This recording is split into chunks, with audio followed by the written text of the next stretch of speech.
Okay, let's start from the beginning, shall we? So, you know me as Ferris Bueller, the charming, quick-witted high school hero who can get out of anything. But before I became that guy, I was someone else entirely. My name was David Lightman. Yeah, that David Lightman, the kid who almost started World War III. It wasn't exactly my finest moment, but hey, I was just a bored teenager messing around with computers. Back in Seattle, I didn't have much going on. My parents were always busy, school was lame, and the only thing that made life interesting was my computer. I was good with it, really good. Maybe a little too good. One night, I was poking around, looking for some games to play, and I accidentally hacked into NORAD's supercomputer, Whopper. I thought I was playing a cool new strategy game. Turns out, I was simulating nuclear war. Classic mix-up, right?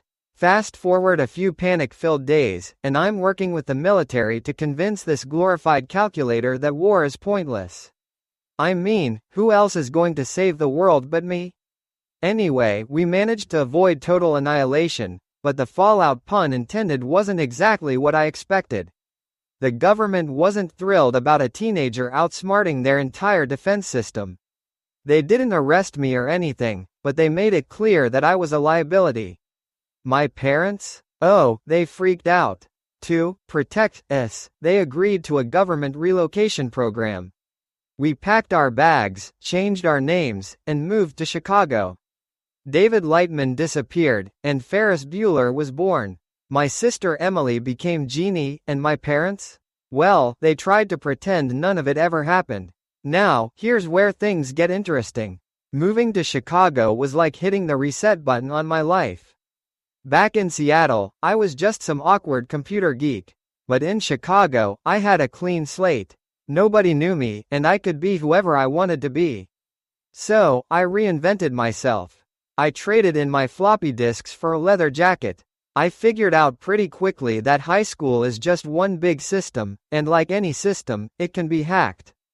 Teachers? They're predictable. Parents? Gullible. The secret to getting ahead is confidence, charm, and a little creativity. By the time I hit my senior year, I had it all figured out. I wasn't just surviving high school, I was running it.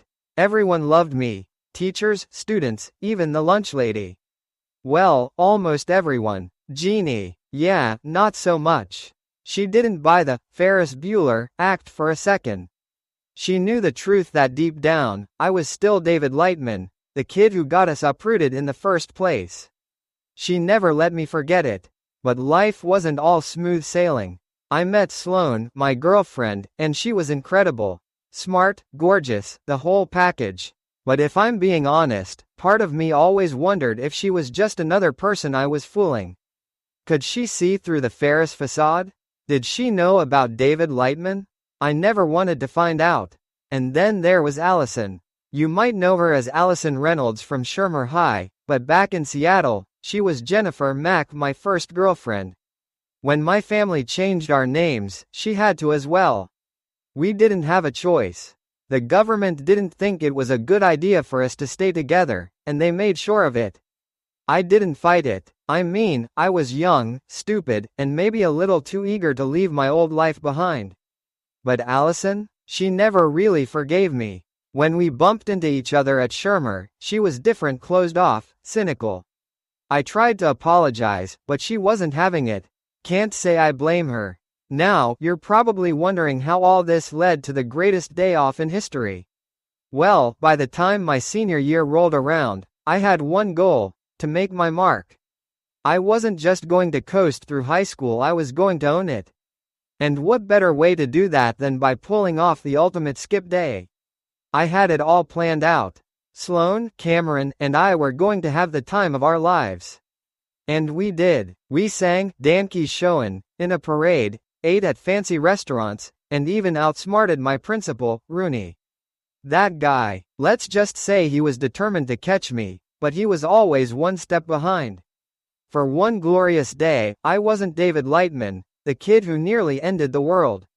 I wasn't Ferris Bueller, the high school legend. I was just me. And you know what? It was perfect. Life moves pretty fast. If you don't stop and look around once in a while, you could miss it. Also, a lot of people say I look like the actor Matthew Broderick, but I don't see it. He would be a good person to play me if they ever made a movie about me, though.